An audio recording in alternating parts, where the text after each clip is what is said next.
ఫిబ్రవరి 2వ ఆదివారం ప్రపంచ వివాహ దినోత్సవం, వరల్డ్ వెడ్డింగ్ డే.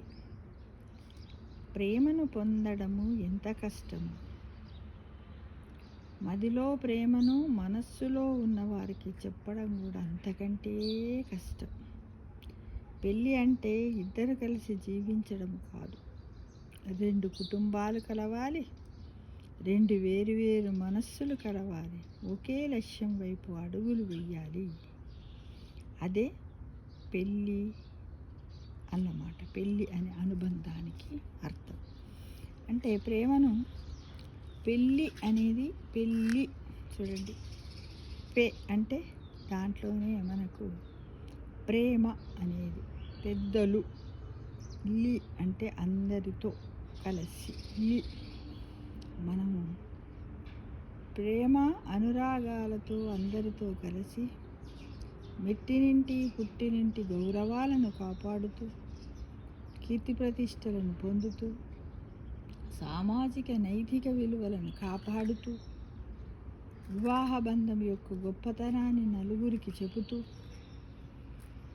ఎలాంటి గతిలేని సంసారమైనా కానీ శుతిగా ఉండి భార్యాభర్తలు గౌరవాన్ని పొందుతూ, ఆ సంసారంలో ఇంటికి వచ్చినటువంటి అతిథులందరికీ అతిథి మర్యాదలు ఇస్తూ, అందరిని గౌరవిస్తూ, తను గౌరవం పొందుతూ, ఆప్యాయతంగా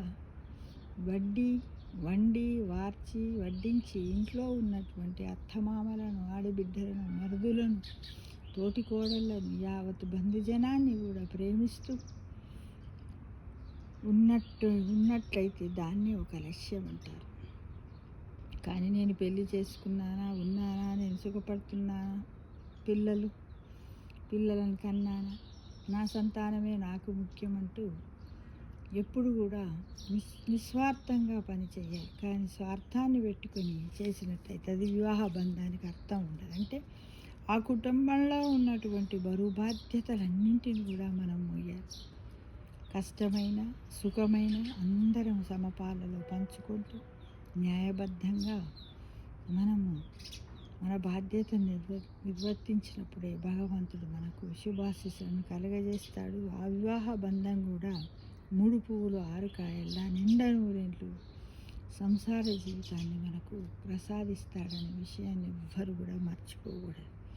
ఎందుకు ఈ విషయం అందరికీ తెలిసే విషయాలు, కానీ ఎందుకు చెబుతున్నానంటే ఫిబ్రవరి 2వ ఆదివారాన్ని మన వాళ్ళు ప్రపంచ వివాహ దినోత్సవంగా